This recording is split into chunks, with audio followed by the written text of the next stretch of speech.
Olá, estamos começando mais um programa Opinião e Debate aqui na MultiTV, canal 8 da Via Cabo. Hoje estamos recebendo aqui à minha direita Douglas da Mata, policial civil e blogueiro, à minha esquerda Kleber Tinoco, advogado e blogueiro, para conversarmos sobre a gestão municipal e controle dos gastos públicos. Como vocês veem hoje, o uso que está sendo feito dessa receita, né, enorme que o município tem, que são os royalties do petróleo? Boa noite. Primeiro, boa noite, Aurélio, boa noite, Kleber, boa noite, telespectador. Bom, não é novidade para ninguém que, como tá muito ruim. Eu acho que ninguém que visite essa cidade, qualquer pessoa que chegue aqui e que souber que nós temos um orçamento de mais de 2 bilhões de reais por ano e der uma volta na cidade, vai concordar que essa cidade ela gasta mal, prioriza mal, né? E se der uma olhada mais detalhada na imprensa, em alguns setores da imprensa, nos blogs, nas redes sociais, se conversar com as pessoas pelas ruas, vai saber de mais coisas ainda, que além de se gastar mal, ainda há suspeita de uma série de ilícitos e desvios no gasto desse dinheiro, que é uma coisa preocupante, porque errar, as pessoas podem errar, podem tomar decisões erradas, mas há certas decisões que não são justificáveis nem do ponto de vista legal, nem do ponto de vista ético. E são oportunidades, hein, Aurélio?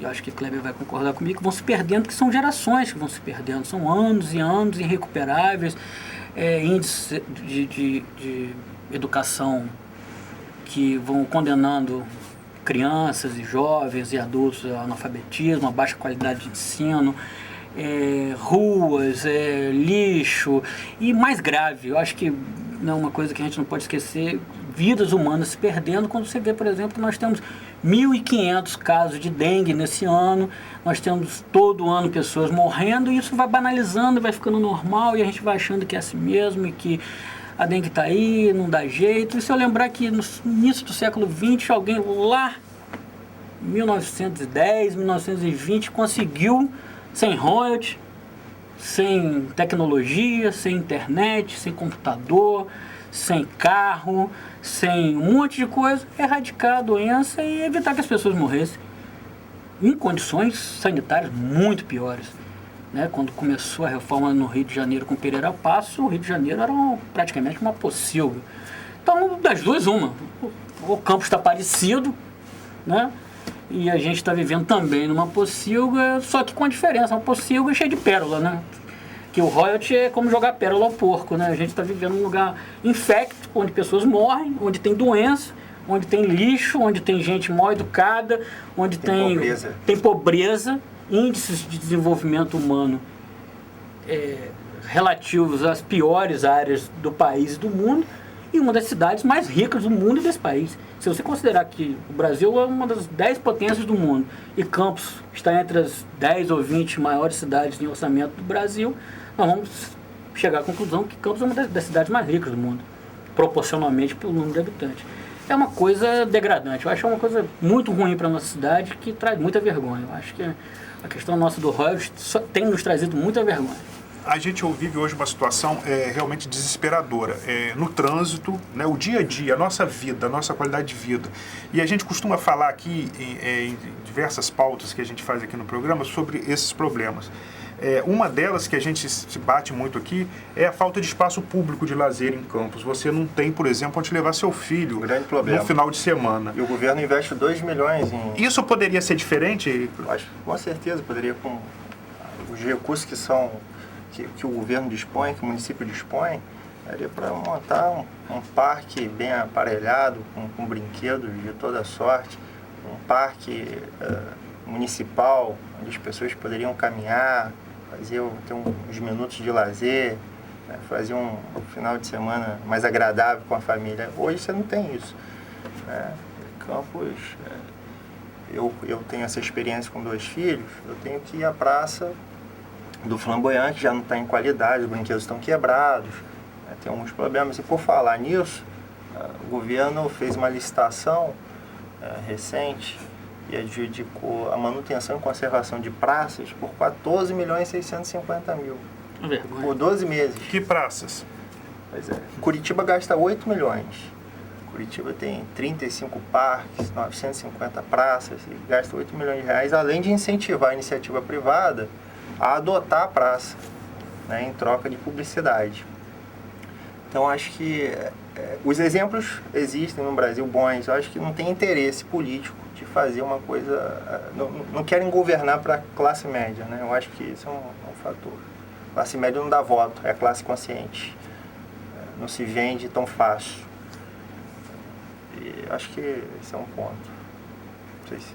Outro ponto que eu me ressinto muito nessa cidade também é transporte público de qualidade. O que falta para Campos finalmente entrar no século XXI? Porque você sabe que agora estão anunciando como grande feito, grande obra da Prefeitura, a conclusão da Arthur Bernardes, que é um projeto de 1940 e poucos do prefeito Marcelo Martins, né, do século passado. O que falta para Campos realmente entrar no século XXI em termos de transporte público que hoje nós não temos? Primeiro, para entrar em qualquer século, 21, 19, 17, 18, é preciso você resgatar uma ideia básica. O governante tem que ter uma agenda de interesse público. Isso, partindo desse pressuposto, uma cidade se começa, primeiro, vendo, tem mais gente a pé ou mais gente de carro na cidade? Bom, nós vamos chegar à conclusão que, quantitativamente, nós temos mais gente que anda a pé ou precisa de transporte, de acessibilidade a transporte público e locomoção pública do que meios privados como o carro. Então, começando o seguinte, primeira coisa, calçada. Campos não tem calçada. Andar na calçada aqui em Campos é praticamente um rally, uma aventura, é quase uma dessas corridas de aventura que a gente vê nos programas dominicais de manhã. Esporte radical. Esporte radical, né? Bom, partindo daí que você não tem calçada, você não vai ter todo o resto. Segundo, inverter a pauta, inverter a lógica das cidades brasileiras, que foram feitas...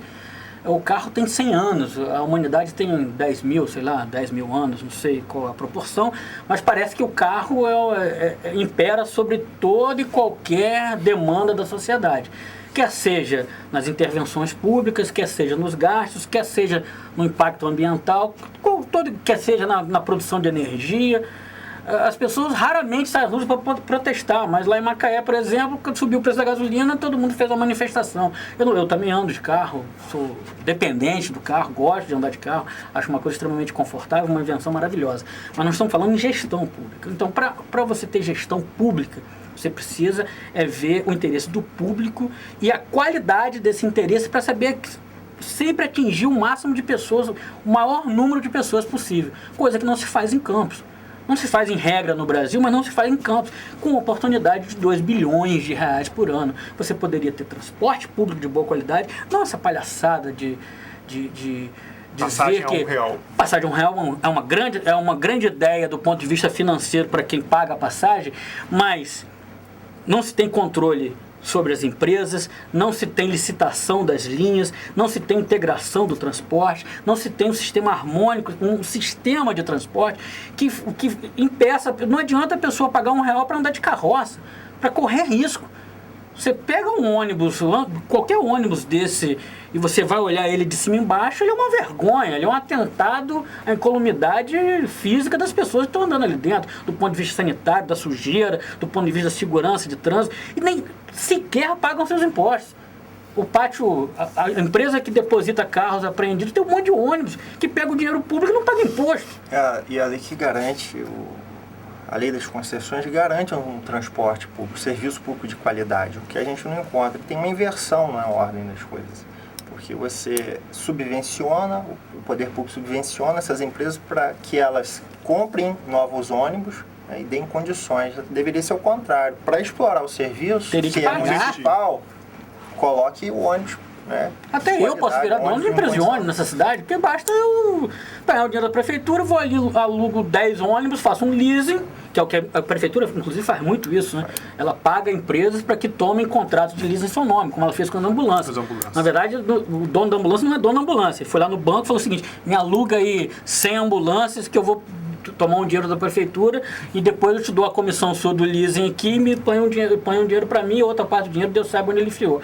Mas, então, aqui, respondendo a sua pergunta inicial, para entrar em qualquer século, para se viver bem numa cidade, é preciso separar o interesse privado do interesse público, de saber equilibrar. Eu não estou dizendo, não sou contra a iniciativa privada, não sou contra a prefeitura incentivar empresas, eu não sou contra nenhum tipo de subsídio para atividade econômica. Acho que o Estado tem que intervir sim na economia, acho que o Estado tem que, não tem um transporte público de qualidade, gastar dinheiro com a população, investir esse dinheiro. Eu acho que tem que ter servidor público, tem que ter bastante servidor, tem que ter tudo isso. Agora não dá, por exemplo, para Campos ter quase 40 mil servidores, que dá uma média de um servidor para cada 10 ou 12 ou 15 habitantes nessa cidade, acho que é a maior média mundial.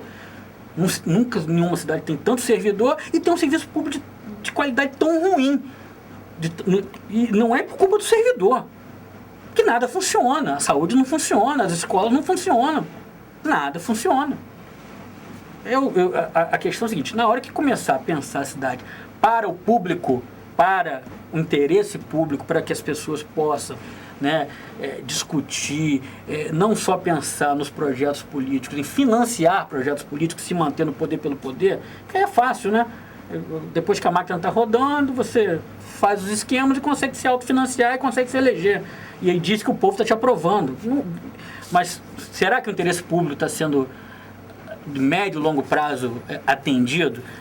Quanto a essa questão aí de servidores municipais, a gente estava discutindo aqui numa outra ocasião e foi dito um dado aqui que Campos tem quase 850 guardas municipais e 3 arquitetos. 3 arquitetos contratados na Prefeitura Municipal de Campos do Goytacazes para pensar essa cidade. Tem uma empresa contratada a preço de ouro, 13 milhões de reais aí, eu não sei se o contrato continua em vigor, mas foi contratada para acompanhar, para elaborar projetos de engenharia. 13 milhões e meio. A prefeitura está igual aquela, sem nenhum tipo de preconceito, está igual aquela piada do português, né? São 3 portugueses para trocar uma lâmpada, né? Ela contrata alguém para segurar a escada, outro sobe na escada e outro gira os outros 2, né? A prefeitura de Campos parece mais ou menos uma coisa assim. Ineficiência. Gasta-se muito e gasta-se mal. Mas nós não podemos ter ilusão, isso não é só ineficiência, isso faz parte de uma estratégia de financiamento de um projeto de manutenção do poder. Isso não é só porque o cara não sabe fazer, ele sabe fazer. Não, ele escolhe o modelo... Ineficiência proposital. Proposital. Então não é ineficiência, é o dolo. Ou seja, eu vou fazer isso porque a empresa lá que eu contratei para me dar a agenda das obras da cidade, ela vai financiar a revista minha que vai fazer a propaganda minha no jornal no final de semana. Nós vamos agora para um breve intervalo e voltamos já com o segundo bloco da Opinião e Debate aqui na Multi TV, canal 8 da Via Cabo. Não saia daí.